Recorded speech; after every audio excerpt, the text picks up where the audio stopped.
人工智能越来越多地出现在我们的工作生活中，未来人工智能会不会反客为主？ I think everybody was shocked at the progress in the last several years. 科学研究应该如何在开放中进行协作？ In my own research, I just love to work with people. I'm just as happy if someone else solves the problem. 各国应如何对待基础科学？ China has decided to make this a priority, a long-run priority, and I think it's very impressive. 高端访谈专访图灵奖得主罗伯特·塔扬，敬请收看。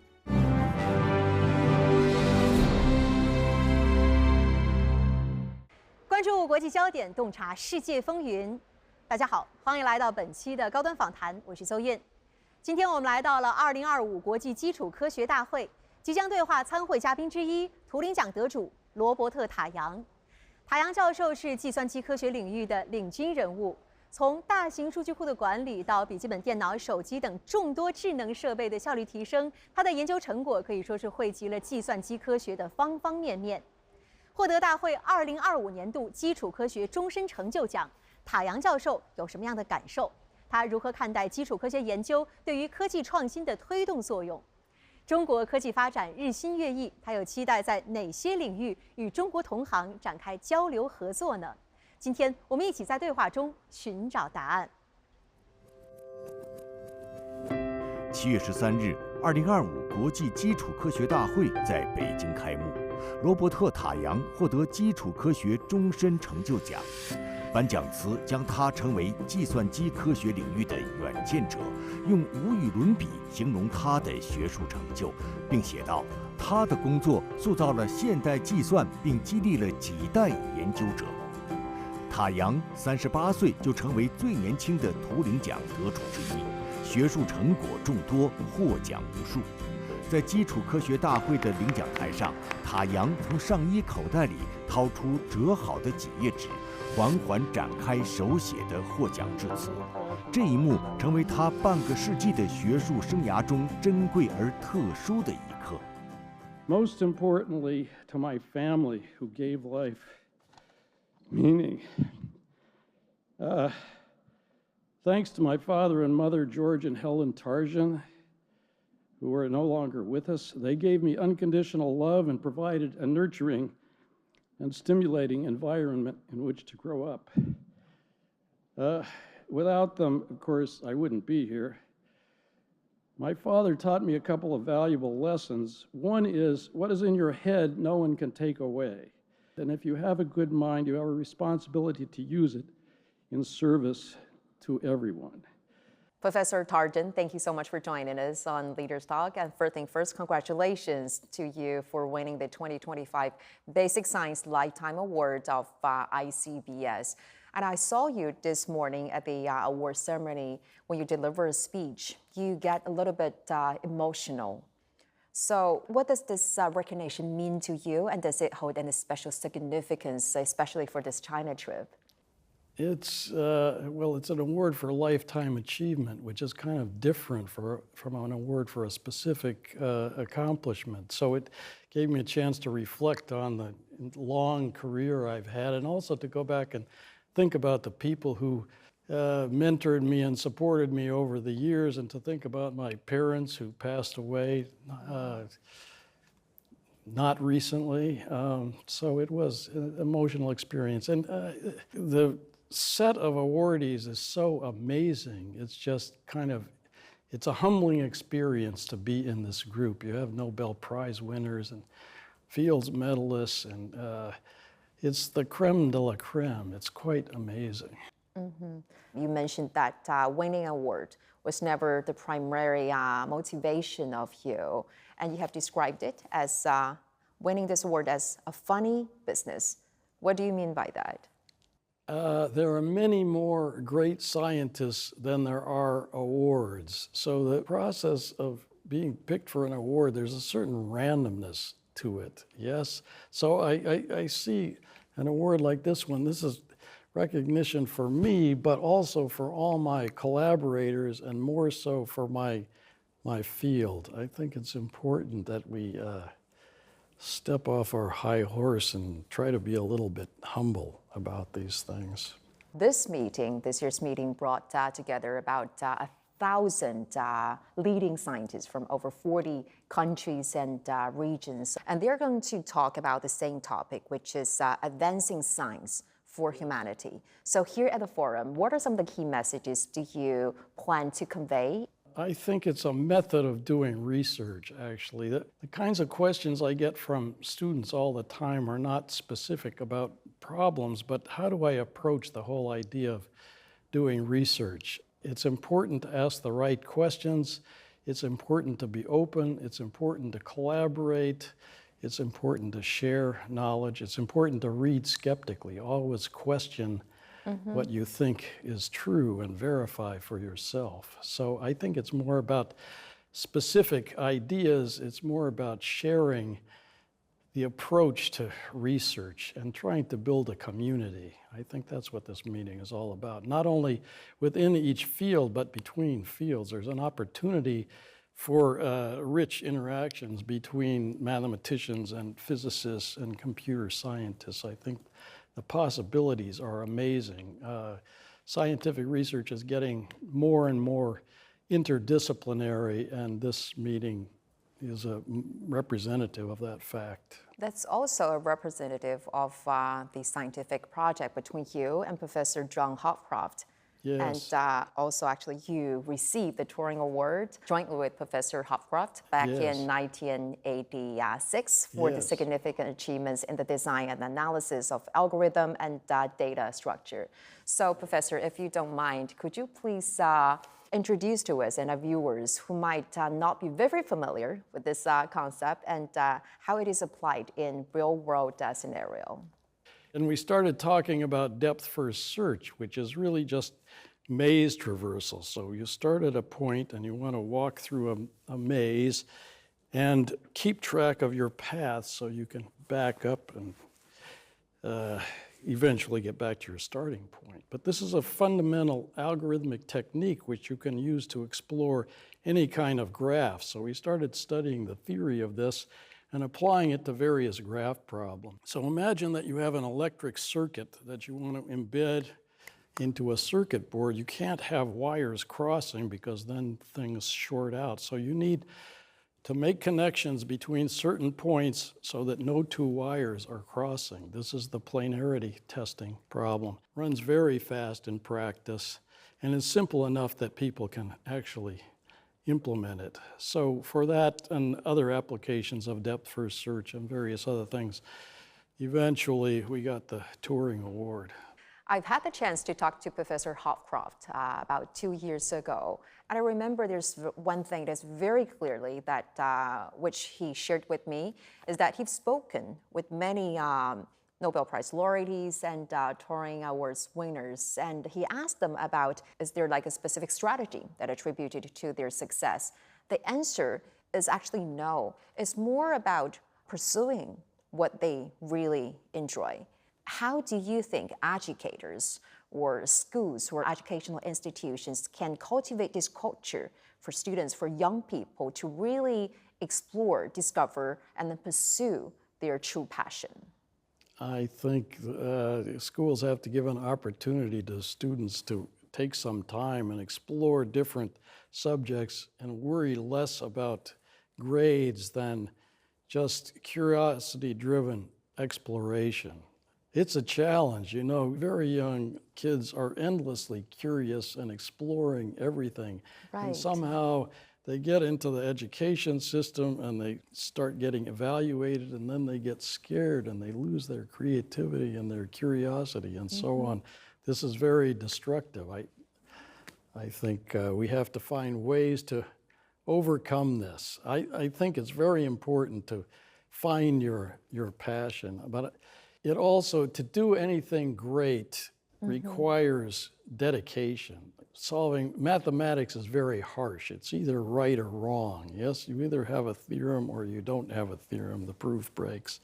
So you have to be willing to bang your head against the wall 99 times. Nothing works. The 100th time, a miracle occurs. And you can't do that without just being in love with the subject and the material. It has to be internally driven, I think, rather than externally driven for whatever, for money or fame. I do it for the beauty of the subject. It's beautiful to me. That's why I love doing it. 热爱天文学，梦想成为第一个登上火星的人。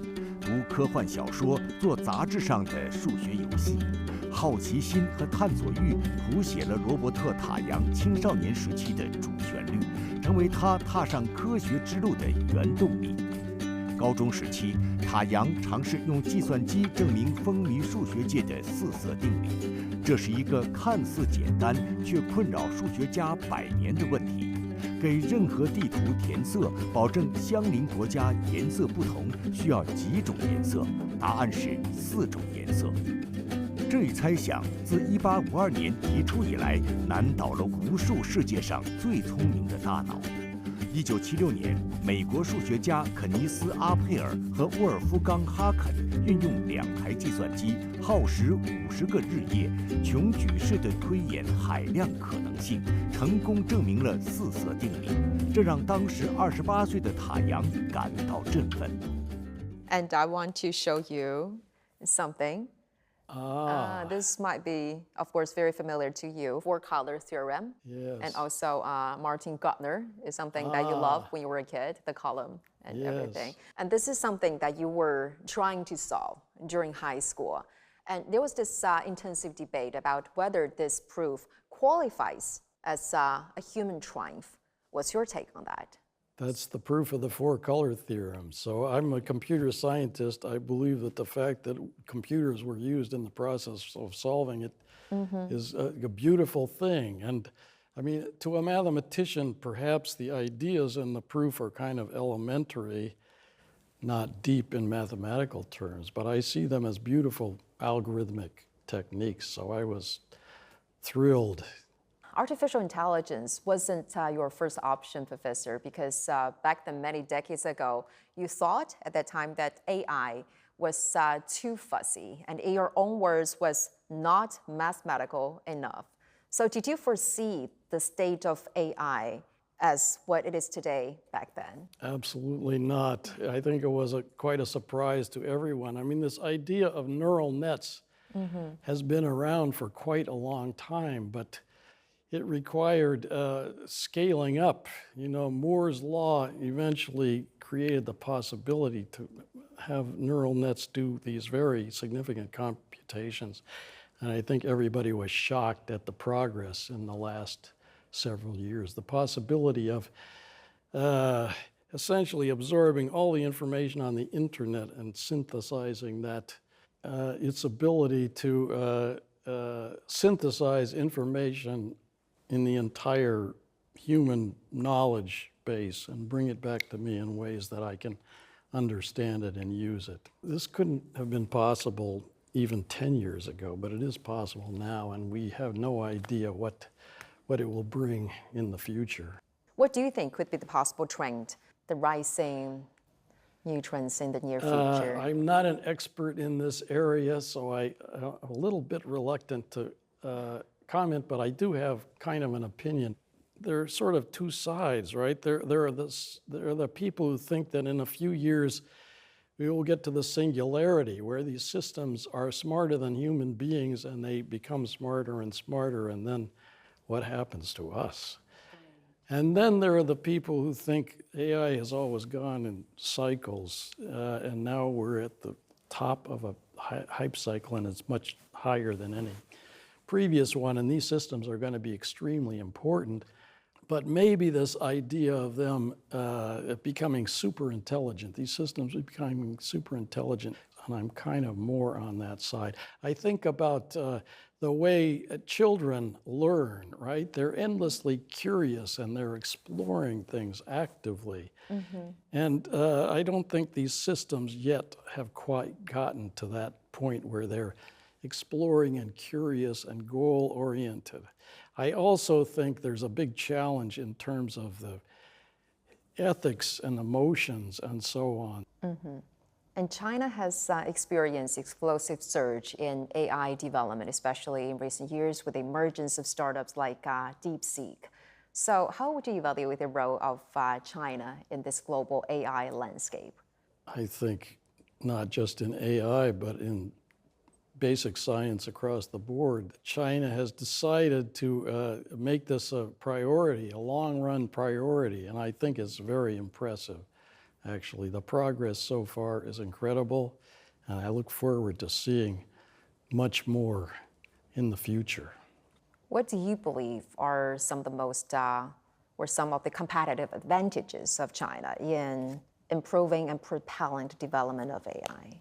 Consistent long-term support, a very strong education system in STEM subjects, plenty of eager young students who are interested in these things. What do you think are the most distinctive features and characteristics of Chinese students? I think they're incredibly well trained, so they come extremely well prepared. And what they need to learn is how to use that preparation to explore, to be curious, to come up with original ideas.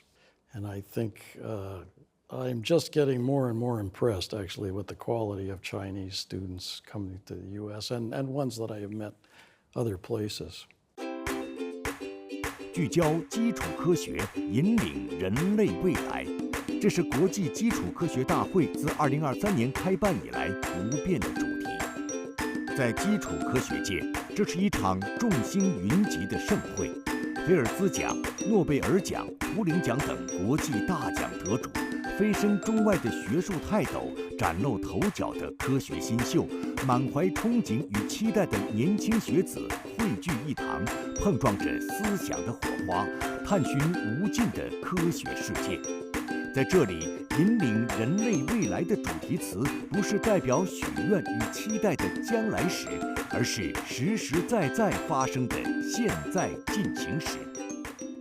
Our Chinese President Xi has outlined a comprehensive vision about building China into a strong nation in science and technology by 2035. And in this, he also emphasized the need for a stronger sense of urgency and greater strides in innovation to seize the commanding heights in sci-tech computation and future development. How do you interpret the significance of this vision? It's incredibly significant. I just hope in the process, basic science plays an important long-term role, and that has to be part of this whole endeavor. And I think that it is, actually, as represented by the support for this conference and for the organizations in Beijing that do basic science research. And how do you understand the significance of this international gathering? We're trying to improve the state of everyone on the planet. We have incredible planetary threats these days. If we're going to solve these problems, we have to solve them together. And speaking personally, I mean, in my own research, I just love to work with people. I'm just as happy if someone else solves a problem, because then I get to understand it as if I solved the problem myself. That's maybe a naive point of view, but... It's not, it's definitely not. Yes, maybe that's the nature of everything. We need cooperation, international cooperation as well. I think cooperation is very important. And let's talk about something maybe is your favorite, algorithms. Tarjan algorithm, which you developed, actually revolutionized social network analysis and web search. So what were your initial goals when establishing such algorithm? Understanding the mathematics of it, actually. I was always fascinated by puzzles as a kid, and yes. These are just amazing puzzles, but it turns out that you can actually use solutions to these things to run algorithms on computers and solve real-world problems. And you have characterized good algorithm as simple, fast, beautiful, and analyzable. Well, maybe it's a little bit easier to understand fast, simple, etc. But what do you mean by beautiful algorithm? What are some of the factors that you believe are aesthetically appealing to you in terms of those data structures? Now, that's a hard question. Art is in the eye of the beholder, right? I think That's right. the essence of a good algorithm is you're trying to solve a problem, so there's certain aspects of the data that you have to do computation on. If you can find an algorithm that looks at exactly the right part of the data and does exactly the right computation, no more, no less, that's an elegant algorithm, especially if it uses some deep ideas. And you have encountered many stimulating teachers along the way. For instance, Mr. Wall, you also mentioned him this morning. Yes. It was your 8th grade math teacher who sparked your great and serious interest in math. So, Professor Tarjan, transitioning from being influenced by those stimulating great teachers to now being one yourself, what are some of the lessons that you have drawn from experience and you're now trying to bring forward to your students? Maintain high standards, look on both sides of a problem, read skeptically. The best problems are the ones you discover for yourself. So elegance, use as few words as possible. Make things as simple as possible. Explore the design space. Don't settle for the first solution, but seek this idea, this hard to define idea of elegance, simple and deep. And beautiful. And I try to, yes, and beautiful. I mean, I try to, the best way to teach is to be a model. Now, you can't tell somebody a solution, but if you can demonstrate through action. So I try to demonstrate through what I do, the way I work, model a kind of behavior for my students. What kind of model or role model are you trying to setting up for your students? What kind of, values and philosophy do you think are valuable to young scientists? I think if you have a brain, you owe it to humanity to use it in constructive and useful ways to society. I think that's important. And I think collaboration also. Don't be selfish about your ideas. You will gain much more if you're open and sharing than if you try to hold back and do everything yourself.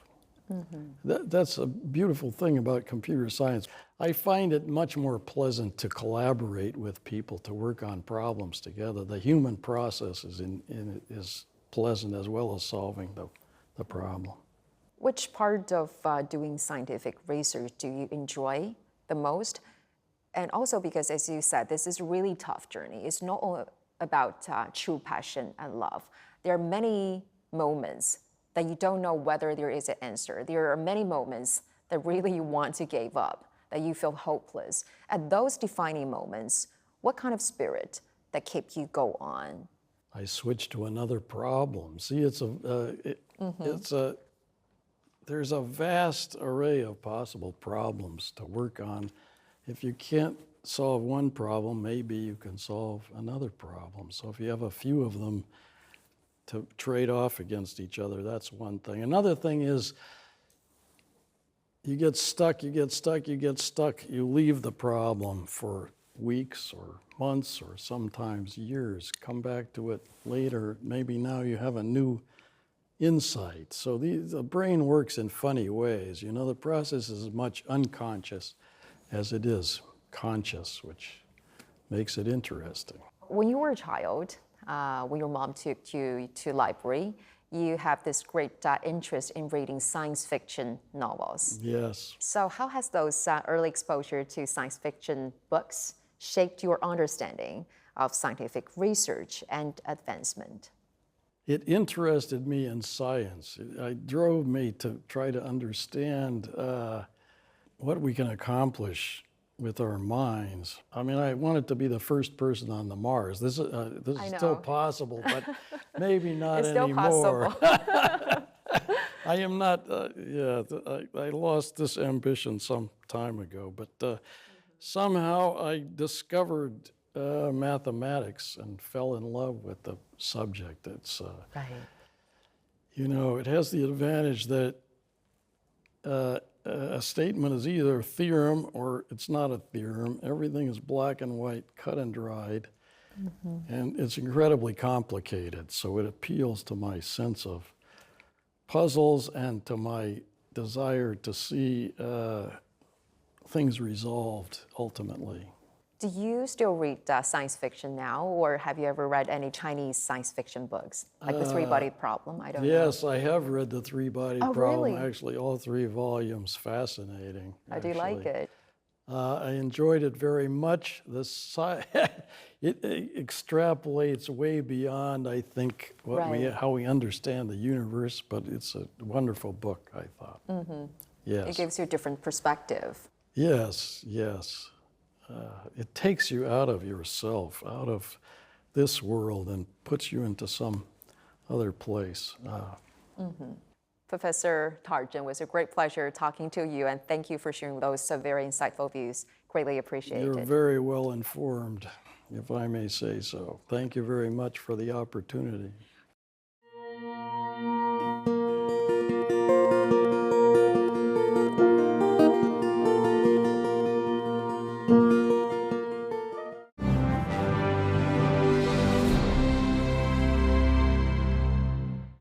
在专访当中，塔扬教授说，中国的科技强国战略和对基础科学的重视令他印象深刻。用头脑造福社会，不吝分享，保持开放，乐于合作，是他最希望传承的科学精神。他表示，在科学世界，人与人的合作、学科之间的合作以及国与国的合作尤为珍贵。感谢您收看本期的高端访谈，我是邹韵，我们下期再会。